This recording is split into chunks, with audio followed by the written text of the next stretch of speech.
Parang nininervous ako doon eh. Hey, sir, anong pangalan? Ismael. Taga saan si Sir Ismael? Bacoor, Cavite, pero dyan ako nag-work sa Las Piñas. Wow, okay. Ikaw ba magugupit? Gusto mo ba? Pwede rin. Pero hindi, may magaling tayong barber dito eh. May haircut ka na ba na idea, sir? Gusto ko yung pang Robin Padilla. What? Yung ano, kunin na lalaki, bagong action, protection. Robin Padilla, sir! Gano'n nakatagal to bago yung dinagupitan? Mabilis umaba yung buhok ko siguro, mga 1 buwan pa lang to. Mabilis yung buhok ko umaba eh.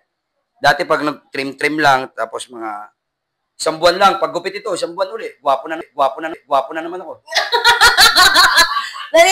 Naniniwala ka ba, sir, na mas gagwapo ka kapag nagupitan ka dito sa Nice Guys Barbershop? Siguro, mukhang maganda. Sa place pa lang, panalo na eh. Okay na, mukhang maganda talaga dito.